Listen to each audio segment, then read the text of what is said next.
2011ல ஒரு டெக்னீஷியன் வச்சு சென்னையில வந்து ஒரு பெஸ்ட் கண்ட்ரோல் கம்பெனி ஸ்டார்ட் பண்ணோம். 2019ல தான் 2வது பிரான்ச் வந்து கோயம்புத்தூர்ல போட்டோம். இந்த 2023க்குள்ள 10 பிரான்ச் அக்ராஸ் தமிழ்நாடு ஃபுல்லா போட்டாச்சு. அதாவது அங்க தான் வந்து என்னன்னா அன்ஹெல்தி காம்படிஷன் ரொம்ப இருக்கு. ஒரு ரிவர்ஸ் திங்கிங் பத்தி சொல்றேன். எப்படி அப்படின்னா வந்து கோயம்புத்தூர் தான் பெரிய சிட்டி, அங்க தான் ஆபீஸ் பண்ணணும் அப்படிங்கிறதெல்லாம் இல்ல. அவங்களுக்கு வந்து நம்மளுடைய ஃபீல்ட்ல ஒரு மித்த கருத்து இருக்கா? அவருக்கு வந்து அந்த டோபோகிராஃபி தெரிஞ்சு அந்த மக்களுடைய பழகுறதுக்கே கிட்டத்தட்ட 1 வருஷம் ஆயிரும். அவங்ககிட்ட வந்து பணமே ஒரு பிரதானமா நம்ம எதிர்பார்த்து வந்து பண்ணோம் அப்படின்னா வந்து வெரி டிஃபிகல்ட் டு க்ரோ. அங்க வந்து என்ன செக்மெண்ட் வந்து நமக்கு வாய்ப்புகள் அதிகமா இருக்கு அப்படிங்கிறத பார்க்கணும். 2011ல ஒரு டெக்னீஷியன் வச்சு சென்னையில வந்து ஒரு பெஸ்ட் கண்ட்ரோல் கம்பெனி ஸ்டார்ட் பண்ணோம். 2019ல தான் 2வது பிரான்ச் வந்து கோயம்புத்தூர்ல போட்டோம். ஸோ கிட்டத்தட்ட வந்து எனக்கு வந்து 7 வருஷம் ஆச்சு 2வது பிரான்ச் போடுறதுக்கு. இந்த 2023க்குள்ள 10 பிரான்ச் அக்ராஸ் தமிழ்நாடு ஃபுல்லா போட்டாச்சு. நீங்க பிசினஸ் பண்ணிக்கிட்டு இருந்தீங்கன்னா உங்களுடைய பிசினஸ் எக்ஸ்பென்ஷன் வந்து டயர் 2 டயர் 3 சிட்டில வந்து நீங்க எக்ஸ்பேண்ட் பண்ணா மட்டும்தான் நீங்க எதிர்பார்த்த அளவு உங்களுடைய வளர்ச்சி அடைய முடியும். ஏன்னா நீங்க வந்து இங்க சென்னையில இப்போ ஸ்டார்ட் பண்ணிருக்கீங்க அல்லது வந்து கோயம்புத்தூர்ல ஸ்டார்ட் பண்ணிருக்கீங்க.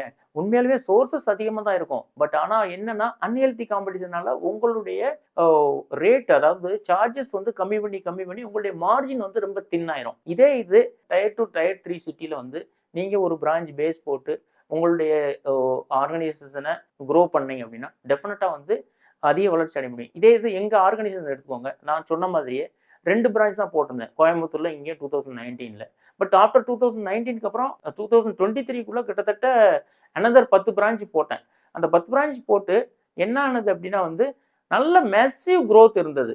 எப்படி அந்த மேசிவ் குரோத் வந்தது அப்படிங்கிறத பத்தி தான் 3 ஸ்டெப்ஸ் வந்து நான் உங்ககிட்ட சொல்லப் போறேன். முதல் ஸ்டெப் இதுல எப்படி அப்படின்னா வந்து ஐடென்டிஃபையிங் த பேஸ். அதாவது பேஸ் ஐடென்டிஃபை பண்ணுங்க. எப்படி அப்படின்னா வந்து எய்தர் அர்பன், அதாவது பெரிய சிட்டியா இருக்கலாம், அல்லது வந்து சின்ன வந்து டயர் 2 டயர் 3 சிட்டியா இருக்கலாம். அந்த சிட்டிஸ்ல வந்து பொட்டன்ஷியல் எப்படி இருக்குன்னு பாருங்க. முக்கியமா பொட்டன்ஷியலை காட்டிலும் அதுல என்னென்ன நம்ம பண்ணக்கூடிய ப்ராடக்ட், நம்ம பண்ணக்கூடிய சர்வீஸ் வந்து மூவ் ஆகும் அப்படிங்கிறதையும் பாருங்க.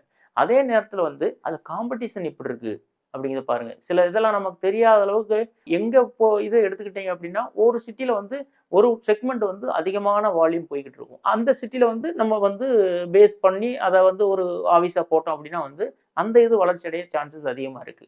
ஸோ அதே மாதிரி தான் பேஸ் நீங்க செலக்ட் பண்ணும் போதே, அதாவது நீங்க இது சிட்டி டயர் 2 டயர் 3 சிட்டியா இருக்கலாம், அல்லது வந்து பெரிய சிட்டியா இருக்கலாம்.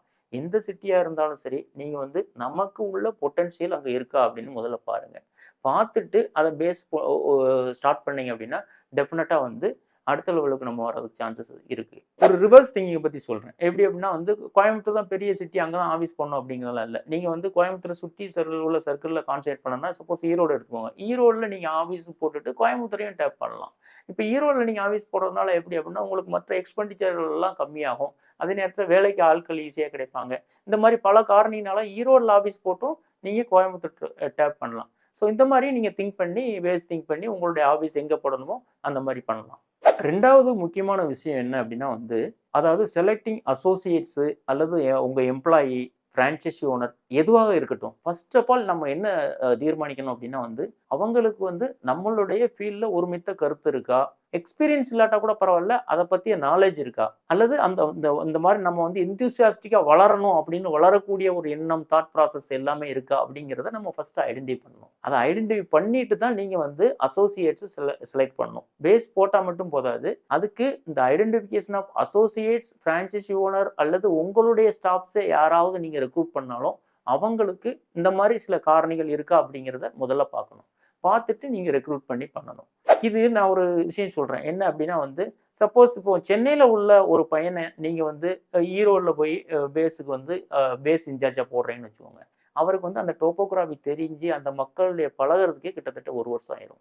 ஸோ உங்களுக்கு வந்து பிசினஸ் குரோ ஆகுறது இதனால பாதிக்கப்படும். ஸோ அங்க பரிச்சயமான அந்த டோபோகிராஃபில பரிச்சயமான ஆட்கள நீங்க ரெக்ரூட் பண்ணீங்க அப்படின்னா வந்து டெஃபினட்டா அவனால வந்து அதே இது அந்த சேம் நாலேட்ஜ், ஆ உங்ககிட்ட இருந்து பழக்கவழக்கங்கள், இன்னொன்னு நல்ல நெட்வொர்க்கிங் பண்ணக்கூடிய ஆளா நீங்க வந்து பேஸ் இன்சார்ஜா போட்டீங்க அப்படின்னா, உங்களுக்கு வளர்ச்சி அதிகமாக இருக்கும். இப்போ வந்து நம்ம ஓன் ரெக்ரூட்மெண்ட் நம்மளுடைய ஸ்டாஃப்ஸே போட்டு எப்படி வந்ததுன்னு பார்த்தோம். அதே நேரத்தில் வந்து இப்போ ஃப்ரான்ச்சைசி ஓனரோ அசோசியேட்ஸோ நம்ம வந்து ஒரு நம்ம பேஸில் வந்து பண்ணுறோம், ரெக்ரூட் பண்ணுறோம், அதாவது அப்பாயிண்ட் பண்ணுறோம் அப்படின்னா வந்து அவங்ககிட்ட வந்து பணமே ஒரு பிரதானமாக நம்ம எதிர்பார்த்து வந்து பண்ணோம் அப்படின்னா வந்து வெரி டிஃபிகல்டிஸ் டு க்ரோ. கொஞ்சம் கஷ்டம் ரொம்ப.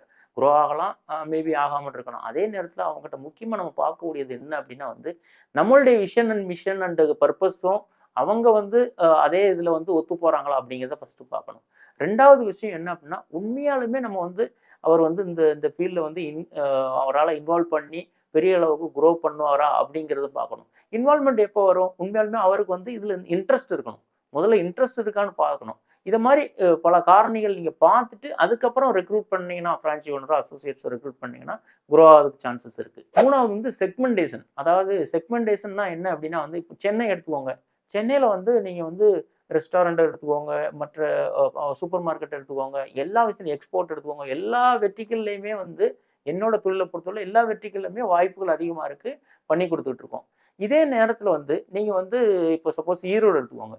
ஈரோடில் பார்த்தீங்க அப்படின்னா வந்து நீங்கள் அங்கே போய் ஃபோக்கஸ் பண்ணி ரெஸ்டாரண்ட் இருக்கும் அப்படின்னு ஃபோக்கஸ் பண்ணி நீங்கள் உங்கள் பிஸ்னஸை ஸ்டார்ட் பண்ணி எஸ்டாப்ளிஷ் பண்ணணும்னு ஃபீல் பண்ணீங்கன்னா ரொம்ப டிஃபிகல்டிஸ். அங்கே வந்து என்ன செக்மெண்ட் வந்து நமக்கு வாய்ப்புகள் அதிகமாக இருக்குது அப்படிங்கிறத பார்க்கணும். அங்கே எடுத்துக்கிட்டீங்கன்னா எங்களை பொறுத்தவரை மஞ்சள் மண்டி. மஞ்சள் மண்டியில் என்ன பண்ணுவாங்க அப்படின்னா எங்கள் செக்மெண்ட்டை பொறுத்தவரை ஃபியூமிகேஷன் ஒரு ட்ரீட்மெண்ட் பண்ணுவோம். அந்த ட்ரீட்மெண்ட் தான் அங்கே அதிகமாக போயிட்டு இருக்கு. ஸோ அங்கே அப்படி ஸ்டார்ட் பண்ணோம். வேற ட்ரிச்சி எடுத்துக்கோங்க. ட்ரிச்சியில் வந்து இந்த ரைஸ் மில்லாம் அதிகமாக இருக்குது. ஸோ அந்த ரைஸ் மில்லில் என்ன ஃபியூமிகேட் பண்ணமோ அந்த மாதிரி ஃபியூமிகேஷனுக்கு வாய்ப்புகள் அதிகமாக இருக்குது. அதே நேரம் வந்து கோயம்புத்தூர் எடுத்துக்கோங்க. கோயம்புத்தூர் இப்போ வந்து சென்னையை விட அதிகமாக வந்து நல்ல அர்பனைசேஷனில் டெவலப் ஆகிட்டு இருக்கு. ஹைரைஸ் பில்டிங்லாம் வருது. அங்கே போனீங்கன்னா இப்போ டெர்மைட் ட்ரீட்மெண்ட்டு இங்கே காட்டிலும் அங்கே வந்து 2 மடங்கு அதிகமான சேல்லாம் பண்ணுறாங்க. ஸோ அங்கே டெர்மைட் அங்கே போய் நீங்கள் போய் மற்ற செக்மெண்டேஷனை பார்க்கக்கூடாது. ஸோ இந்த மாதிரி ஒவ்வொரு ஏரியாவிலையும் நமக்கு என்ன பொட்டன்ஷியல் இருக்குது, செக்மெண்ட் எந்த செக்மெண்ட்டில் நம்ம வந்து எடுத்தோம்னா அதில் வந்து எக்ஸ்பர்டைஸை தேர்ந்தெடுத்து எடுத்தோம்னா நம்ம பெரிய அளவுக்கு வளரலாம் அப்படிங்கிறத டிசைட் பண்ணி திங்க் பண்ணி அதுக்கு வந்து நம்ம வந்து இம்பார்ட்டன்ஸ் கொடுத்தோம் அப்படின்னா பெரிய அளவுக்கு க்ரோ ஆக சான்சஸ் இருக்குது. எப்படி எக்ஸ்பென்ஷன் பண்ணணும் அப்படிங்கிறத பற்றி 3 காரணிகளை சொல்லிட்டேன். இது இந்த கரெக்டான டைமாக எக்ஸ்பென்ஷன் பண்ணுறதுக்கு அப்படிங்கிறத யோசிக்கிற முன்னக்கூட்டி என்ன நமக்கு வேணும் அப்படின்னா வந்து நம்மளுடைய ஃபைனான்சியல் பேக்கப் கரெக்டாக இருக்கா, எக்ஸ்பென்ஷன் பண்ணக்கூடிய கரெக்டாக இந்த டயத்தில் பண்ணலாமா அப்படிங்கிறது நம்பர் 1 ஃபைனான்சியல் ஸ்டேட்டஸு. ரெண்டாவது எடுத்துக்கிட்டு நம்ம ப்ராடக்ட் அண்ட் சர்வீஸ் வந்து இனஃப் குவான்டிட்டி ஆஃப் இது இருக்கா அப்படிங்கிறத பார்க்கணும். அதே நேரத்தில் வந்து நம்ம ஒரு பிரான்ச்சு ஸ்டார்ட் பண்ணுறோம், எக்ஸ்பென்ஷன் பண்ணுறோம், அங்கே வந்து நமக்கு கரெக்டான இன்ஃப்ராஸ்ட்ரக்சர் அண்ட் ப்ரொடக்ஷன் இருக்கா அப்படிங்கிறதே நம்ம செட் பண்ணிக்கணும். இந்த 3 காரணிகளும் முக்கியமாக நீங்கள் பார்க்கணும். இது என்ன மாதிரி கிட்டத்தட்ட ஒரு நான் 2019 வந்து 2வது பிரான்ச் போட்டிருந்தேன். 2023 வந்து கிட்டத்தட்ட 12 பிரான்ச் அக்ராஸ் தமிழ்நாடு ஃபுல்லாக ஸ்டார்ட் பண்ணேன். இதே வளர்ச்சியை காட்டிலும் அபரீத வளர்ச்சி நீங்கள் அடையலாம் அப்படிங்கிறதுல எந்த விதமான மாற்று கருத்தும் கிடையாது.